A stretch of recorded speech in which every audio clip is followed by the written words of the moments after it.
O tema da mensagem dessa manhã nós vamos falar sobre a confiança que nós temos que ter em Deus nas horas difíceis. Então o título da mensagem é Aquietai-vos e sabeis que eu sou Deus. Para introduzir aqui a mensagem, irmãos, eu queria falar com vocês um pouquinho sobre como está o nosso mundo hoje. Nós estamos vivendo uma situação realmente de calamidade, né? Eu queria mostrar esse slide aí. Nós temos vivido durante o ano de 2020, esse que era para ser um ano tão promissor, um ano cheio de feriados, poderíamos fazer viagens, tínhamos muitos planos, mas de repente algumas coisas mudaram tudo. Começou com a pandemia. Eu não achei que eu fosse viver para ver um momento desse, um momento de pandemia. O mundo inteiro combatendo um vírus. E nós, como Igreja Adventista do Iguatemi, estamos engajados em combater esse vírus e pregarmos às pessoas a mensagem de saúde. Uma pandemia atrapalhou tudo, né? O mundo está numa calamidade. Depois você teve também aí a notícia dos gafanhotos. Eu acho que muitos acompanharam com expectativa, né? Como é que seria aquela nuvem de gafanhotos devastando plantações e alimentos. E agora, por último, nós temos vivido um contexto de enchentes. Hoje nós temos muitas e muitas pessoas que aqui no Rio Grande do Sul estão com as suas casas inundadas pelos rios que transbordaram e estão dessa maneira vivendo uma situação muito triste. Imagina você, a água invadir a sua casa. Tudo aquilo que você tem de importante, fotos, roupas, coisas de valor sentimental e também valor físico, monetário, você perde tudo. Que situação é essa que nós estamos vivendo? É possível ter fé num momento como esse? Será que existe um Deus no comando, irmãos? Ou nós estamos abandonados à própria sorte? Alguma vez você já teve dúvida sobre isso? Seja sincero comigo. A dúvida, ela não desmerece a fé. A dúvida, inclusive, ela faz parte do crescimento na fé.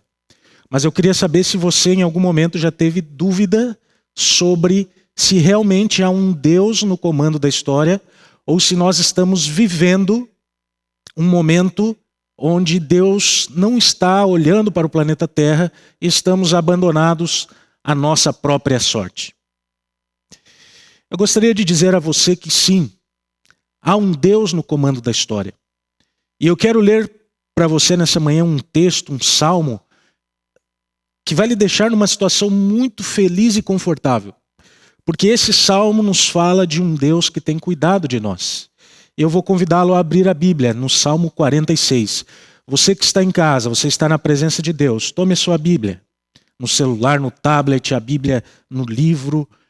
Abra no Salmo 46. É um salmo muito especial. Ele compõe aqui um conjunto de 3 salmos que falam como Deus nos guarda e nos protege na hora das calamidades e das batalhas. Salmo 46. Nós vamos ler aqui o primeiro verso e o segundo, que diz assim: Deus é o nosso refúgio e fortaleza, socorro bem presente nas tribulações. Portanto, não temeremos, ainda que a terra se transtorne e os montes se abalem nos seios dos mares. Vejam, irmãos, o Salmo 46 começa dizendo aqui que Deus ele é o nosso refúgio e a nossa fortaleza. E quando nós colocamos a nossa vida, a nossa confiança em Deus, nós não temos nada a temer. O medo sabota a fé. Deus não quer que nós tenhamos medo. Claro, nós temos que ter precaução, nos prevenirmos, fazermos a nossa parte. Mas Deus não quer que você viva com medo, porque Ele está no comando da história. E o salmista diz que Deus, Ele é o nosso refúgio e a nossa fortaleza nas situações difíceis.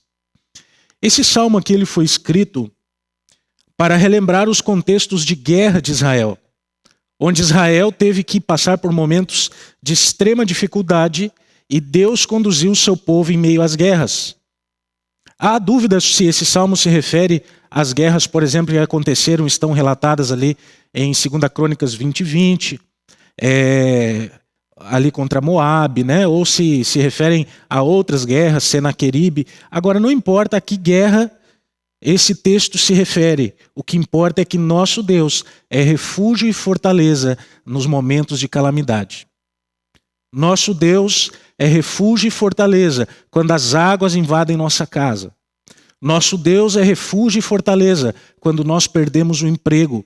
Nosso Deus é refúgio e fortaleza quando nós somos injustiçados.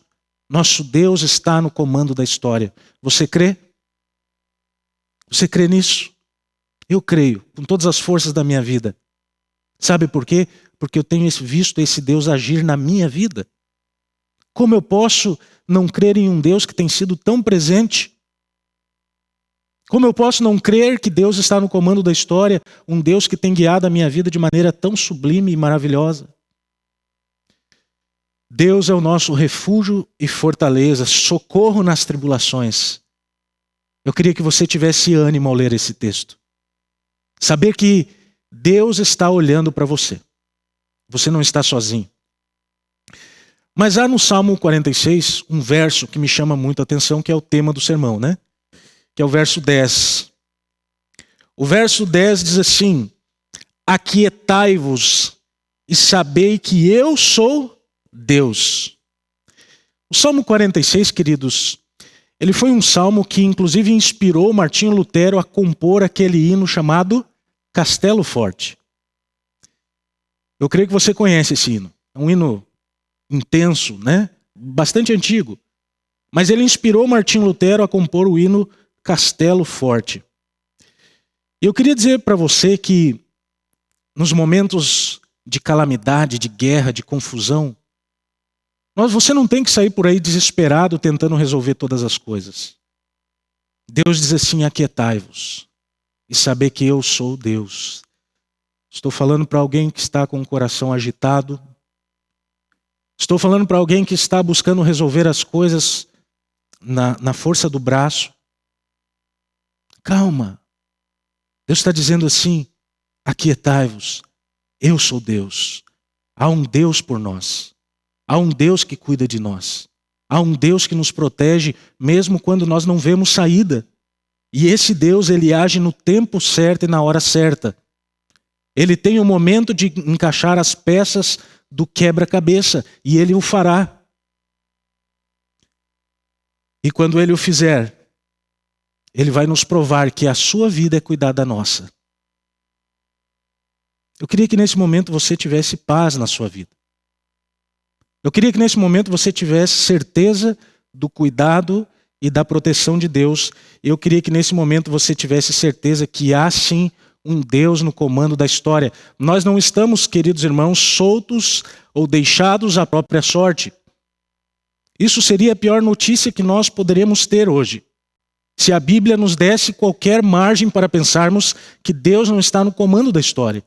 Aí então seria um motivo para desespero. Mas a Bíblia está dizendo aqui que há um Deus no controle e que Ele tem cuidado de nós. E que nós temos que nos aquietar e saber que Ele é Deus. É difícil isso para nós. Nós somos criados na cultura do fazer. Nós somos criados na cultura do tomar providência, do ter iniciativa. Mas agora Deus está nos dizendo: eu não quero que vocês tomem providências, aquietai-vos. Eu sou Deus. Será que Deus não é mais capaz de cuidar da nossa vida do que nós mesmos? É o momento, queridos, de nós nos entregarmos completamente ao Senhor e confiarmos nele. Talvez alguém pergunte assim: mas pastor, se Deus é Deus, se Deus quer que eu aquiete, se Deus está no comando da história, então por que tudo isso está acontecendo? Por que todas estas coisas estão ocorrendo no mundo e na minha vida? Quero compartilhar um texto de Mateus agora com você. Mateus 24, verso 6. Mateus, capítulo 24, versículo 6. Nós vamos ler somente a última parte desse texto. A segunda parte, Mateus 24, 6. Diz assim: Jesus diz, vede, ele está dizendo aqui, olhai, né? Não vos assusteis, porque é necessário assim acontecer, mas ainda não é o fim. Sabe por que todas essas coisas estão acontecendo, queridos? Não é porque Deus perdeu o controle da história, mas justamente porque Ele está no controle da história. Deus nos avisou que estas coisas deveriam acontecer, e eu não sei por que nós estamos surpresos. Eu não sei por que nós estamos apavorados. Eu não sei por que nós estamos assustados. Deus nos avisou que essas coisas deveriam acontecer, e Ele disse assim, não vos assusteis. E por que Ele diz não vos assusteis? Será que Deus é insensível às nossas necessidades? É lógico que não. Deus diz assim, não vos assusteis, eu vou cuidar de vocês, mesmo em meio a todo o caos que o mundo terá que viver. Nós estamos vivendo hoje um período onde há muito tempo coisas assim não aconteciam. Parece que havia um silêncio profético, né? Mais ou menos como aquele período ali intertestamentário, né? Foram 400 anos aproximadamente entre o profeta Malaquias e a chegada de João Batista, onde houve um silêncio de Deus, um silêncio profético, onde as coisas não aconteciam. E nós por muito tempo temos vivido esse momento, onde não víamos nada assim como um sinal muito claro da volta de Cristo. Mas agora Ele está aí. E é por isso que nós estamos com uma certa dificuldade em aceitar, ou não sabendo direito como nos portarmos como cristãos diante disso. Havia um silêncio no mundo, mas agora, irmãos, Deus está gritando ao nosso coração. Jesus está dizendo assim, eu estou voltando. Vocês precisam olhar para a Bíblia, vocês precisam olhar para o mundo, vocês precisam ver que as promessas minhas não irão falhar. Eu estou no comando da história. E aqui vocês veem que tudo o que está acontecendo só está acontecendo porque Jesus avisou que aconteceria. Jesus nos disse que essas coisas iriam acontecer. Outro dia eu estava conversando com um adolescente. E esse adolescente me perguntou assim, mas pastor, esses são os últimos sinais? Jesus já está voltando? A minha primeira tendência foi de responder assim, não são os últimos sinais. Mas eu, ao mesmo tempo, pensei assim, e se forem? E se forem? O nosso mundo, queridos, está muito próximo do fim. Nós estamos vivendo no tempo do fim. As profecias que tínhamos para cumprir, a maioria delas já foram. E se forem os últimos sinais? Então eu comecei a lembrar de uma história que aconteceu comigo ano passado, que já vinha acontecendo. Os irmãos sabem que o ano passado eu perdi meu pai, foi uma coisa que me chocou bastante. Mas há muito tempo meu pai já vinha doente. Há muito tempo meu pai já tinha sinais de que a sua vida estava no fim. Meu pai, ele já sendo idoso, com demência, ele frequentemente estava sendo hospitalizado por causa de pneumonias. E eu lembro que numa dessas internações, meu pai, ele lá no hospital, bastante debilitado, eu perguntei ao médico. Eu disse assim, doutor, será que é o fim do meu pai? Qual é a gravidade dessa pneumonia? O médico me olhou e disse assim, olha, essa pneumonia, eu não tenho como dizer para você exatamente. Pode ser que seja uma pneumonia passageira, a gente vai tratar aqui com antibióticos, ele vai ser medicado e ele volte à vida que ele vivia. Mas o médico foi muito sincero comigo, ele disse assim, mas também pode não ser passageira. Essa pneumonia, ela pode evoluir e seu pai chegar ao fim da vida. Naquela ocasião, ele ficou curado. Mas depois vieram outras pneumonias, até que a vida dele chegou ao fim. E todos nós temos o direito de morrer, né? Ele estava sofrendo. Os sinais que estão acontecendo no mundo hoje, queridos, é um mundo idoso doente com pneumonia. Pode ser que a vida volte ao normal ano que vem, como é a nossa expectativa. Que o comércio volte, que as aulas voltem. Pode ser que o trabalho volte. Pode ser que a igreja volte. presencialmente, nós estamos bem, graças a Deus, nossos irmãos estão ativos. Estou falando presencialmente. Mas pode ser que nunca mais volte. Você já parou para pensar nisso? Pode ser que daqui os sinais da volta de Cristo evoluam para um retorno do Senhor Jesus. E eu fico pensando, será que nós estávamos gostando da vida que levávamos? Eu queria que Jesus voltasse. Olha que eu tenho uma vida boa, irmãos. Eu tenho uma família que me ama, eu tenho um salário bom que eu consigo viver bem. Mas pode ser que essa pneumonia seja e os sinais da volta de Cristo se intensifiquem e a vida nunca mais volte ao normal. E se isso acontecer, Deus está dizendo assim: aquietai-vos, sabei que eu sou Deus. Aquietai-vos porque eu estou no comando da história. E se Deus estiver no comando das nossas vidas, queridos, nós não temos nada o que temer. Você não precisa temer nada. Você não precisa temer as pragas, as doenças, as inundações, porque Deus tem cuidado de nós. Esse mundo é um mundo velho, idoso, que está com uma pneumonia. Será para o fim? A vida vai voltar ao normal? Não sei responder.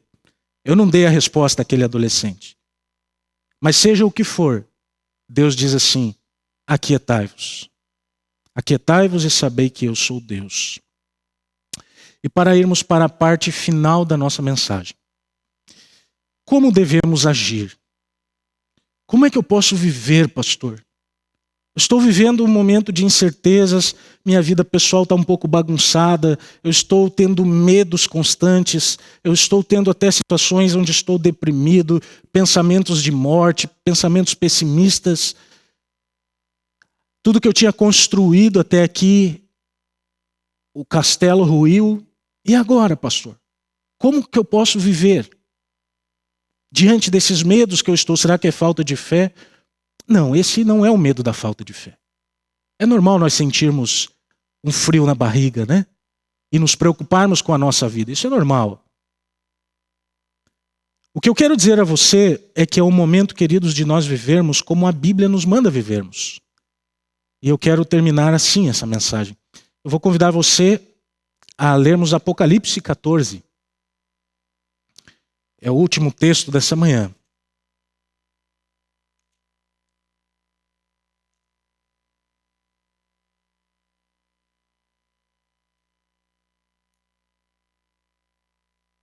Nós vamos ler um texto um pouquinho mais extenso, tá? Então, que você acompanhe a leitura, mas eu preciso ler as 3 mensagens angélicas, ok? Então, Apocalipse capítulo 6 até o 12. São 6 versículos extensos, um pouquinho extensos.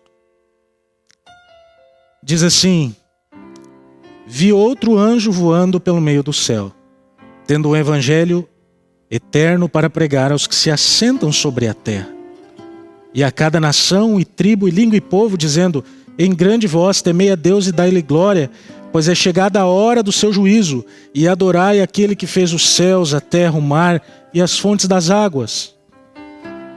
Seguiu-se outro anjo, dizendo: caiu a grande Babilônia, que tem dado a beber de todas as nações do vinho da fúria da sua prostituição.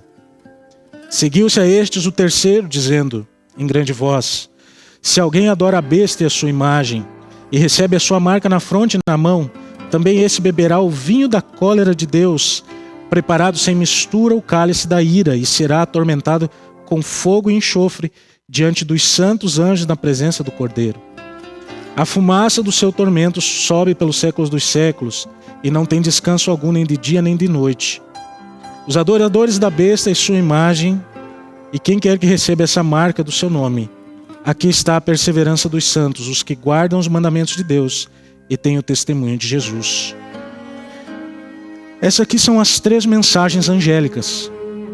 São as 3 últimas mensagens que serão proclamadas ao mundo. E o anjo aqui, irmãos, ele está falando de uma calamidade que acontecerá no mundo, a queda da Babilônia, a ira de Deus. O anjo aqui está dizendo que a última mensagem da pregação do Evangelho vai ser acompanhada de calamidades. E é exatamente o que nós temos visto diante dos nossos olhos, que há muito tempo não víamos. Mas o anjo, o primeiro e o último anjo, nos dizem como nós devemos viver. E o primeiro anjo diz assim para nós: povo do Senhor, sabe o que vocês devem fazer em meio à calamidade? Adorai ao Senhor, Criador dos céus e da terra. O anjo está nos pregando para nós, irmãos. Esse anjo ele está proclamando a toda força, a plenos pulmões, que nós devemos viver uma vida de adoração em meio ao caos. Uma vida de adoração em meio a uma pandemia. Uma vida de adoração, irmãos, em meio a uma situação de dificuldade, uma situação de calamidade. É assim que o povo de Deus tem que viver, não perder a confiança no Senhor. Aquietai-vos, adorem ao Senhor. É a mensagem de Deus. O primeiro anjo diz assim: adorai aquele que fez os céus e a terra. E a mensagem do primeiro anjo também está incluso aqui o mandamento do sábado, a referência à criação. É o momento, irmãos, de nós fortalecermos a guarda do sábado em nossa vida. É o momento, irmãos, de nós sairmos dos vídeos da internet que não tem a ver com Deus e ficarmos somente naquele conteúdo que é de Deus no dia de sábado. Porque Deus quer que no tempo do fim o seu povo seja ainda mais fiel. E o sábado, de acordo com Ezequiel 20:20, é o sinal entre Deus e o seu povo. Fortaleça a sua fé, guardando mais ainda o sábado do Senhor. Procure viver e se alimentar e adorar a Deus no seu santo dia. Essa é a mensagem de Deus, de como deve ser a nossa vida no tempo do fim. Lá no verso 12, diz assim: aqui está a perseverança dos santos, os que guardam os mandamentos de Deus e a fé em Jesus. O mundo está um caos. Calamidades para todo lado, os anjos anunciam isso. A queda da Babilônia, a ira de Deus. Mas aqui Deus está dizendo assim: os meus, os santos, os santificados, esses vão perseverar. Estes vão guardar os mandamentos.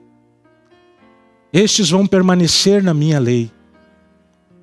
E sabe, irmãos, é em meio às trevas que a luz tem que brilhar.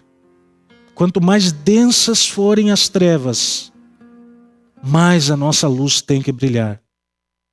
Por isso que é o momento de nós vivermos o Evangelho.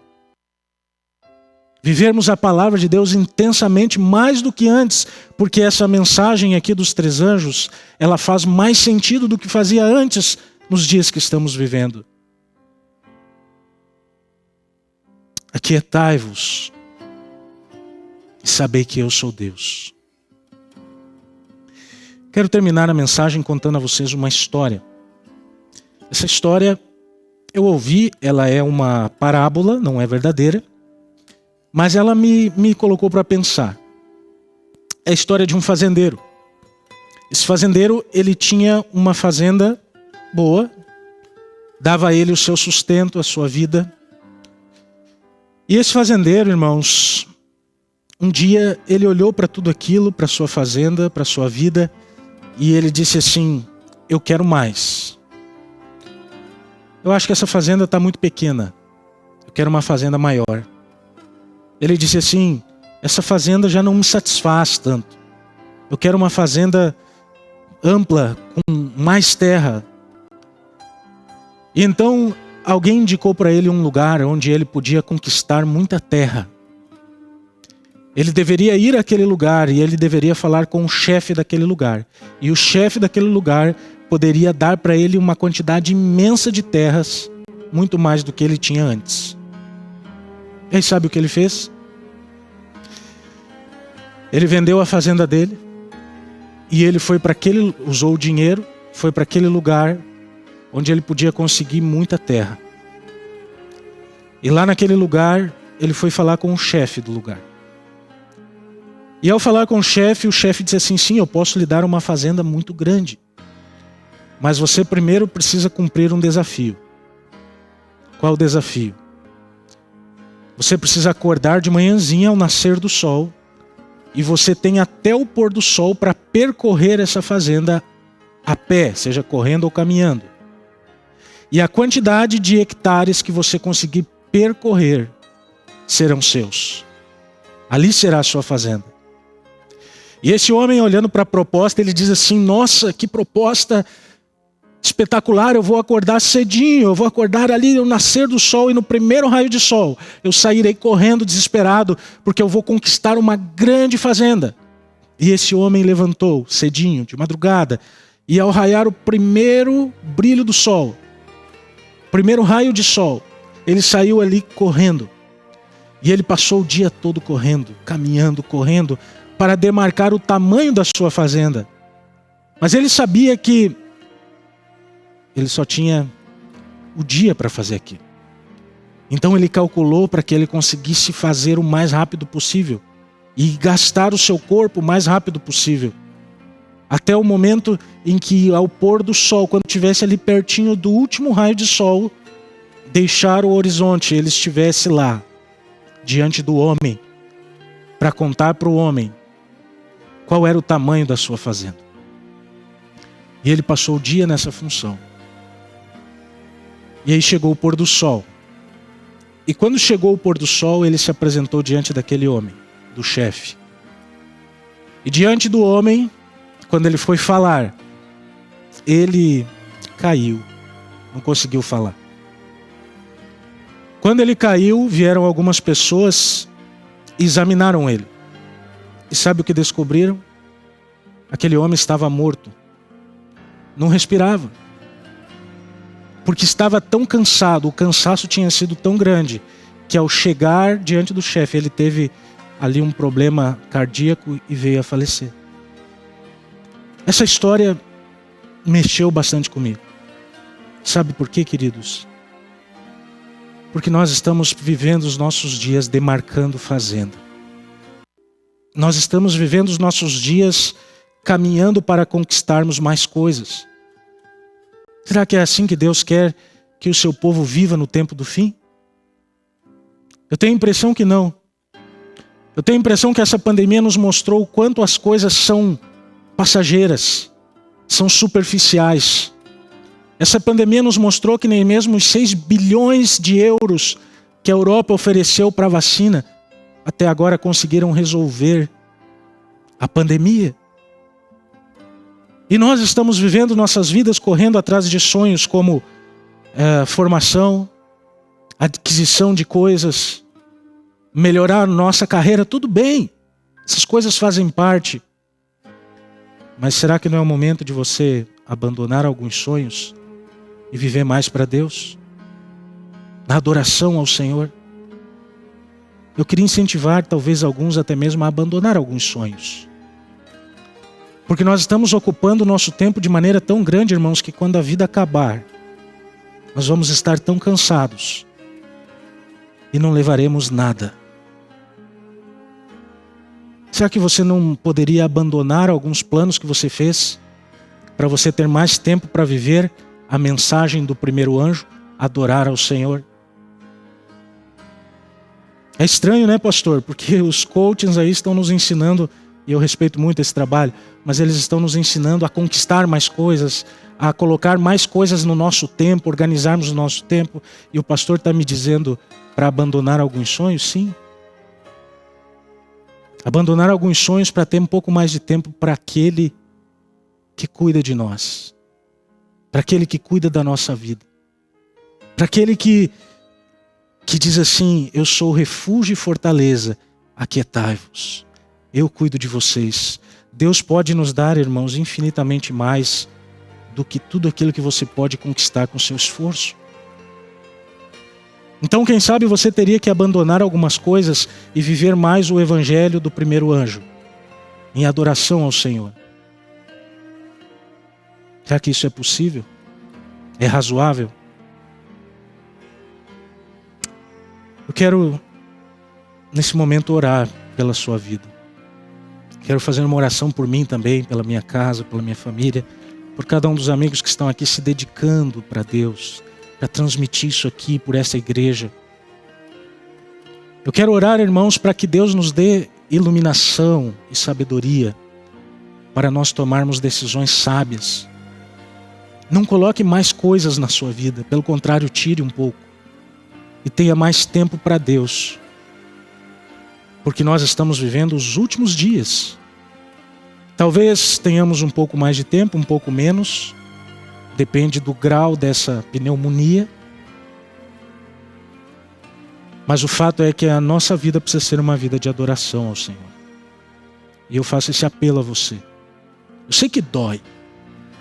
Talvez você dizer assim, nossa, mas eu vou ter que deixar, eu sonhava com isso aqui está me tirando o meu tempo de Deus, eu vou ter que deixar. Dói. Porque tem coisas que criam raízes. Mas são coisas necessárias. Quero orar por você. Quero orar pelas famílias da igreja. Quero orar por cada um de nós que aqui estamos. Vamos fechar os olhos. Querido Deus e Pai que habita nos céus, esta oração a Ti, Senhor, também é um apelo da mensagem. E o apelo é, primeiramente, para aquietarmos. Nós nos aquietarmos e sabermos que o Senhor é Deus. Que o Senhor cuida da nossa vida, que o Senhor é socorro, bem presente na hora da angústia. Eu quero orar, Senhor, aqui pelas centenas de pessoas que nos assistem pela internet. O Senhor pode, com Teu poder, alcançar cada uma dessas pessoas. O Senhor pode estar junto a elas nesse momento, seja qual for a situação que ela esteja vivendo. Também, Senhor, quero colocar em Tuas mãos, nós que aqui estamos na igreja, transmitindo essa programação, a igreja está vazia. Quero colocar em Tuas mãos, Pai, aqueles que não Te ouviram ainda, que vão Te ouvir ao assistirem esse vídeo e talvez estejam vivendo essa calamidade ou sendo vítimas dela. Senhor, toma Teu povo em Tuas mãos. Nos ajuda, Senhor, a vivermos o evangelho do primeiro anjo. A vivermos o evangelho eterno, crendo no Criador, vivendo para Ele. Talvez abandonando, Senhor, alguns sonhos de nossa vida para termos mais tempo para Ti. Para termos mais tempo para as coisas do Senhor, para aquilo que importa. Pai, toma-nos em Tuas mãos e nos dê essa confiança e essa fé da qual dependemos e precisamos. Alcance-nos, Senhor, com Teu poder e com Tua misericórdia. Colocamos a vida diante de Ti. Em nome de Jesus. Amém. Agradecemos a sua companhia, você que esteve conosco aqui na internet. Um abraço e até mais.